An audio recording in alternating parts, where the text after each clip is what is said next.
All systems go. Falcon 9 blasts off into space, with high expectations changing the trajectory of U.S. space exploration and signaling a new era in the aerospace industry. We're going to take humans farther than we have ever gone before. They return to the moon, more trips to Mars, and increased competition from China. China is gaining rapidly on the U.S. On the inside story, Crossing the Frontier.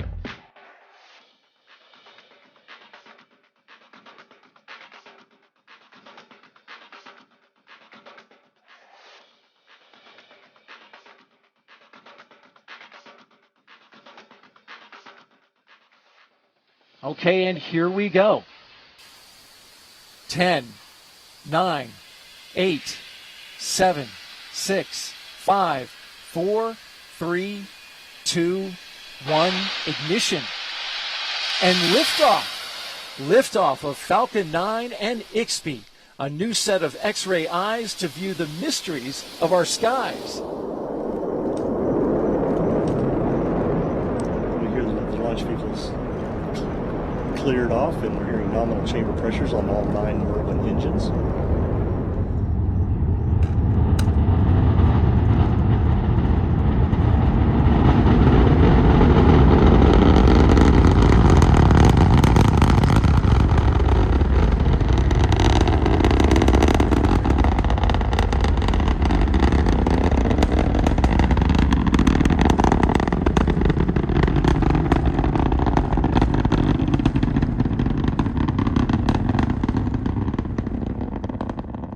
Hi, I'm Kane Fairbaugh reporting from Cape Canaveral, Florida, where launches are once again becoming a more frequent occurrence, thanks to the commercialization of space transportation in recent years and a new initiative by NASA to return astronauts to the moon and eventually get them to Mars.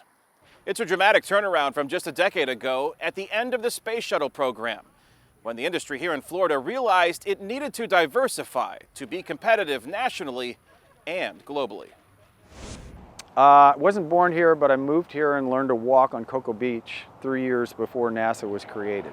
Not only has Dale Ketchum grown up with the U.S. space program, he's watched it transform the economies of communities surrounding NASA's Kennedy Space Center several times since the 1950s. The space program continued to progress and evolve, but it was always government focused. For 50 years, roughly, Florida Space Coast was the place for launch. Launch, but not production.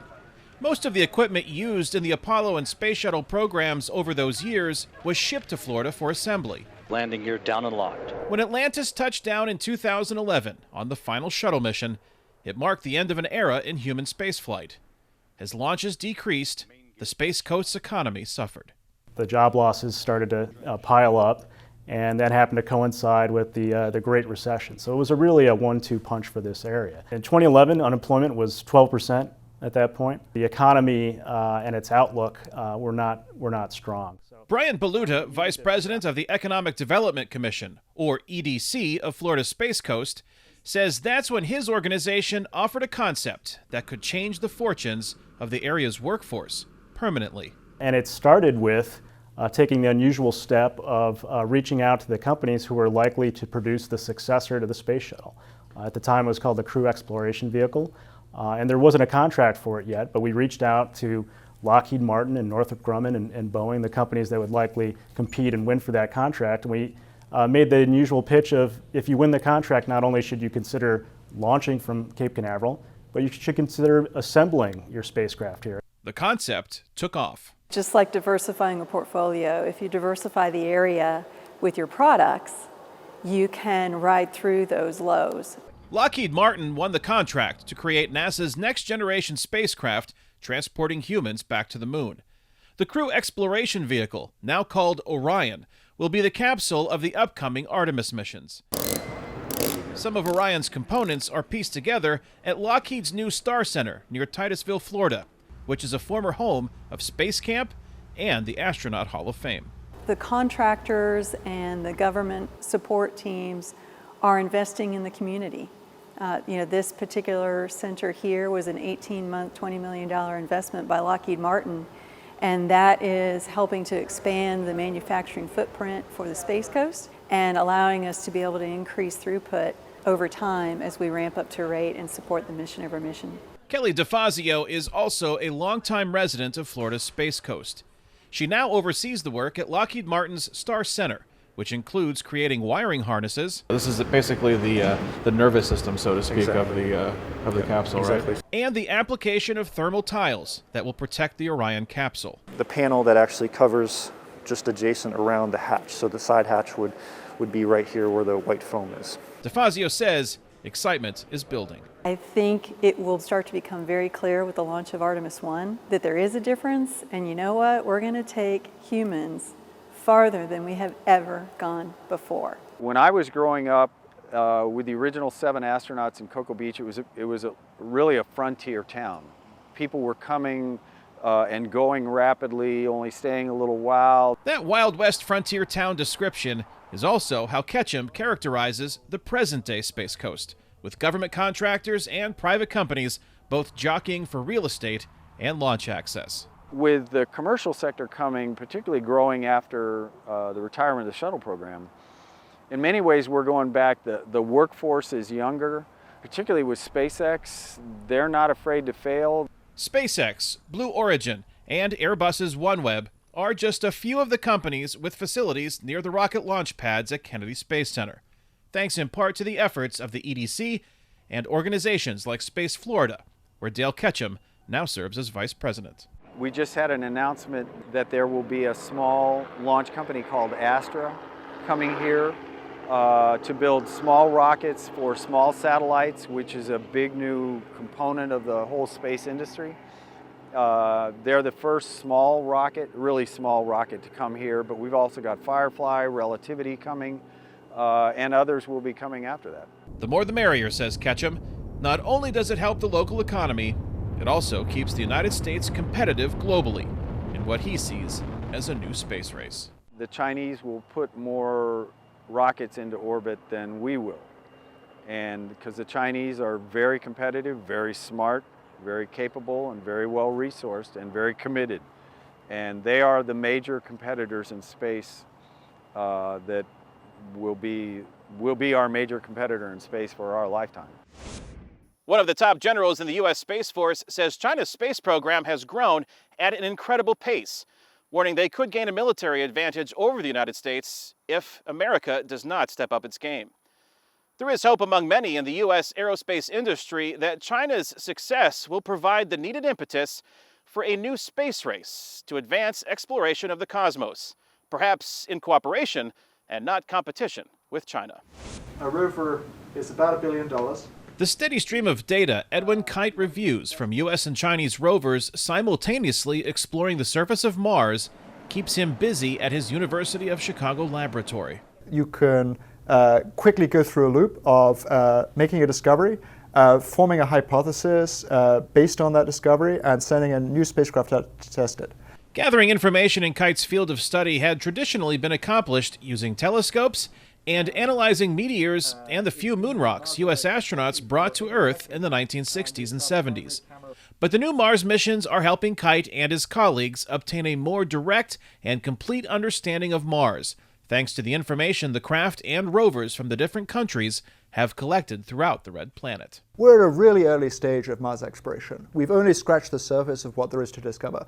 We don't know which country's investigation is going to stumble over something that unlocks the next stage of exploration. During a U.S. House of Representatives appropriations hearing that was conducted remotely, NASA Administrator Bill Nelson, a former astronaut and former U.S. Senator from Florida, signaled alarm at the recent success of the Chinese space program, which he says isn't confined to the Red Planet. They want to send 3 big landers to the south pole of the moon, and that's where the water is.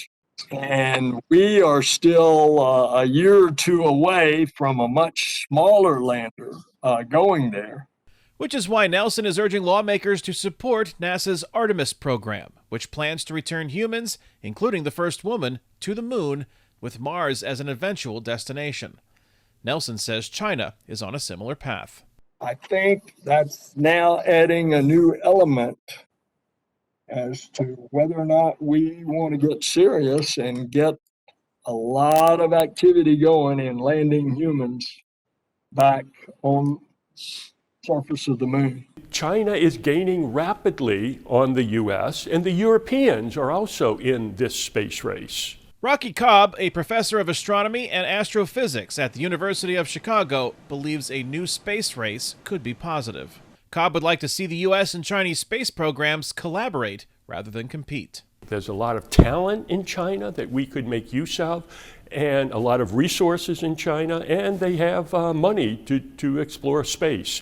But both Kite and Cobb acknowledge there is a limit to how much cooperation can realistically occur between the United States and China. So the technology involved in peaceful exploration of space can also be transported to military uses. There are legal barriers to bilateral cooperation between NASA and the Chinese space program, but those don't apply to non-NASA funded work by academic institutions. Which is why Kite and Cobb and the scientific community they represent worldwide continue to pore over the tantalizing clues relayed from Mars in an effort to understand the origins of our own planet and species they say isn't confined to national borders. And I think this is something that mankind should do together.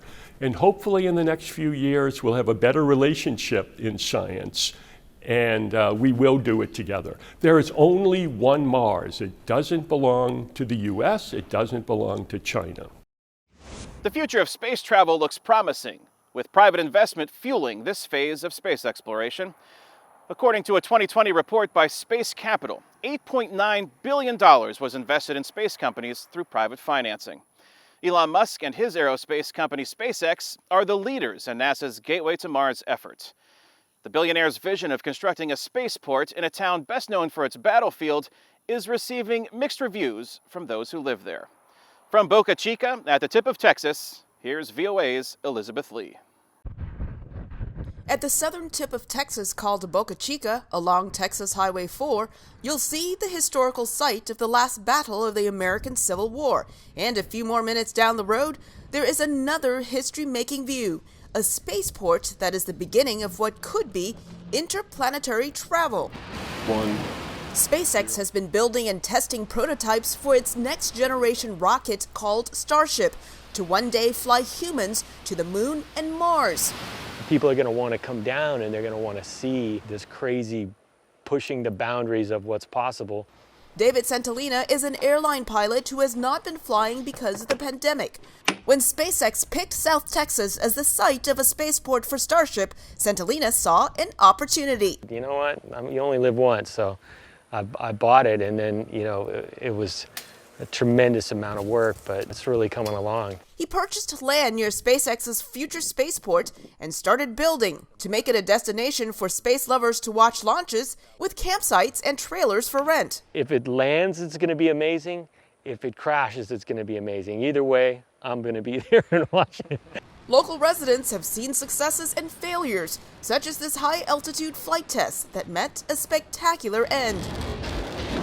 SpaceX founder Elon Musk congratulated his team on social media, saying, quote, "We've got all the data we needed." Musk describes South Texas as the gateway to Mars. He says he is highly confident humans can land on the red planet in 6 years.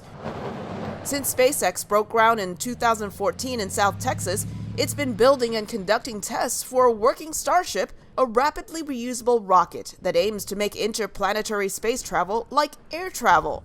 The site has brought jobs to this area, but progress comes at a price. Some residents who live in the village near the spaceport say they've had to sell their homes to SpaceX at prices they wished were higher. In their place, SpaceX employees have moved in.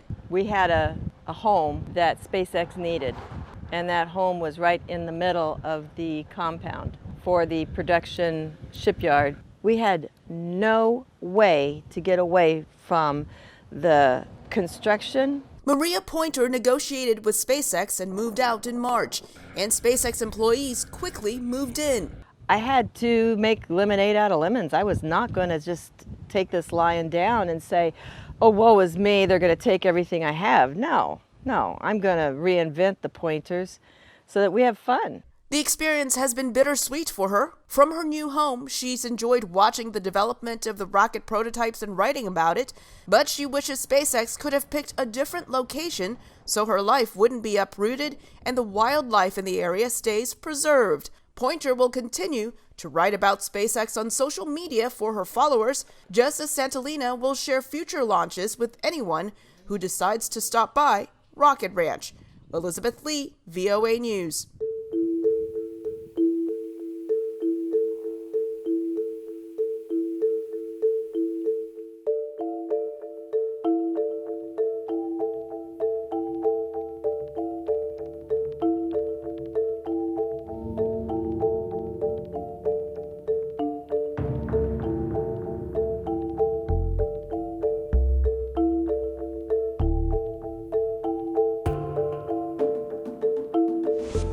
"2021 was an historic year for all things space, from the success of private spaceflight companies to robots exploring Mars in a road trip for the ages."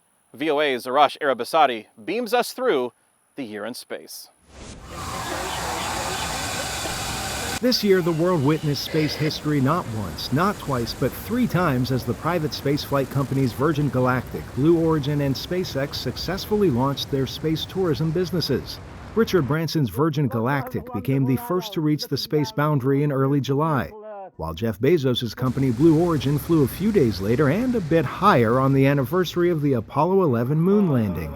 Among the passengers was pilot Wally Funk, who at the time became the oldest person in space at age 82. But just a few months later, 90-year-old actor William Shatner claimed that title when he also rode aboard Blue Origin. Shatner made famous the role of Captain James T. Kirk on the iconic 1960s TV show Star Trek. If you take a step back and look at 2021, it's been a really amazing year. I think that at this point we're kind of experiencing a renaissance in human spaceflight. NASA's Misty Snopkowski tells VOA SpaceX's fundraiser flight for St. Jude Children's Hospital may have been the most significant of the year. Because Inspiration 4 was successful, I think that's going to stimulate more activities in low Earth orbit and really enable more people to go into space.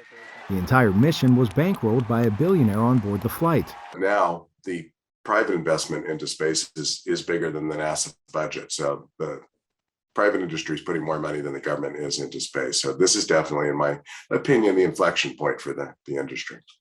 Autry says reusable hardware makes going into space cost-efficient and more eco-friendly than single-use rockets. But he adds that it probably won't be us making those first trips.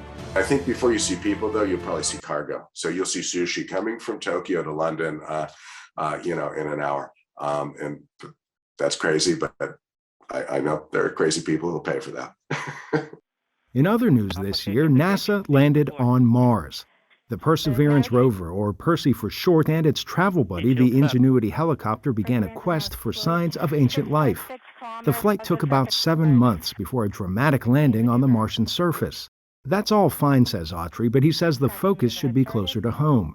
We could run onto Mars, we could spend a lot of public money, and we could stick that flag there and bring back a soil sample and maybe discover life, but it wouldn't have actually done anything for people on Earth, right? What would do something for people on Earth, he says, is eventually moving mining and manufacturing industries off the planet and onto the moon. But before that happens, NASA plans to launch its Artemis 1 mission next February. It is the first of 3 missions with the end goal of landing the first woman and next man on the moon by 2025. NASA's Snopkowski tells VOA future moon missions will include a public-private partnership that will drive down costs for the space agency. One of NASA's goals is to be just one of many customers, right, in this commercial space strategy that we've laid out. And so in that goal, NASA would be only purchasing what they need as far as goods and services go. Before we turn the page on this year, a look at Space Oddities 2021. There was the first known French crepe made in space, tests on the immune systems of baby bobtail squid, and the first ever space games. For 2022, look for more launches from the private spaceflight giants, NASA's test trip to the moon, further research from Mars, and the U.S. Mint's release of the Sally Ride Quarter, honoring the first American woman in space. Arash Arabasadi, VOA News.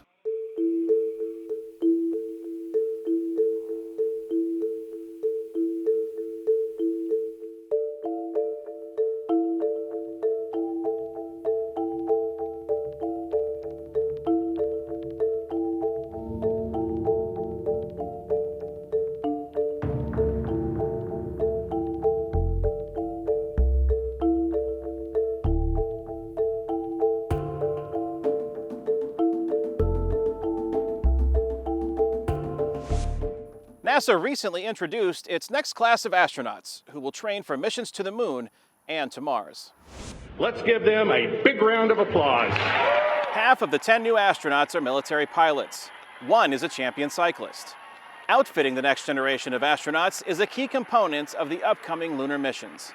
A new NASA program has American college students competing to design a high-tech spacesuit for the next phase of interplanetary travel. Where here would be like put that box of text. Bradley University student Zach Bachman didn't grow up thinking he'd be an astronaut. I am short, blind, and asthmatic, so I can't really be an astronaut if I wish to. But a lifelong interest in video games and computers that should be good is putting him at the center of a nationwide effort to boost new space helmet technology for the next generation of astronauts. Okay, Zach. I've always been into sci-fi and tech, so it was just kind of like, oh, this sounds like a cool project, and I kind of just got wrapped into it. That cool project?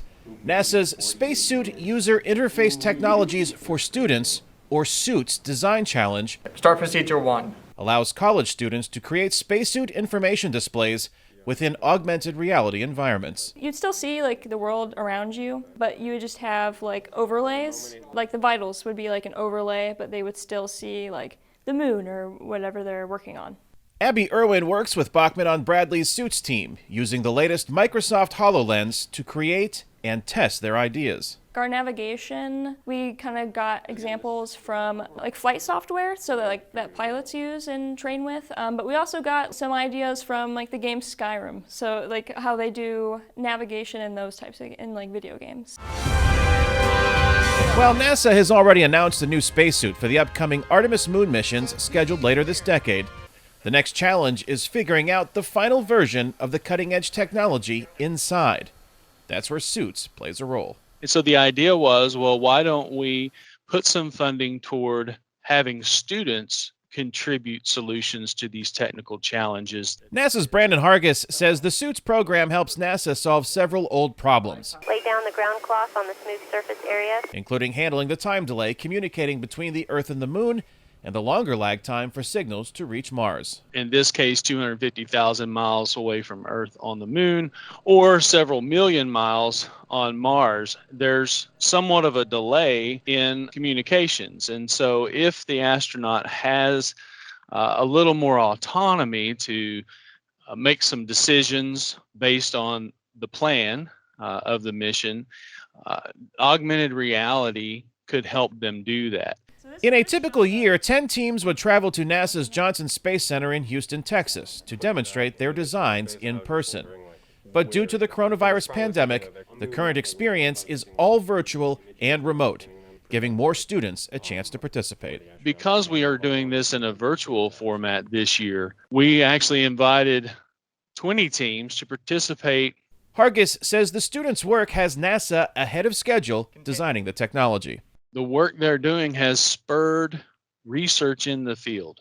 When the first woman and next men land on the moon, the design of the AR technology influenced by students like those at Bradley University will be there, right in front of astronauts' faces, helping them boldly go and do what few have done before. I'm very proud of like what we've come up with so far and like where we could go. I'm all for committing to more space exploration because I think it's cool and, you know, it's the future. That's all we have for now. I'm Kane Fairbaugh here at Cape Canaveral, Florida. You can connect with VOA News on Instagram and on Facebook.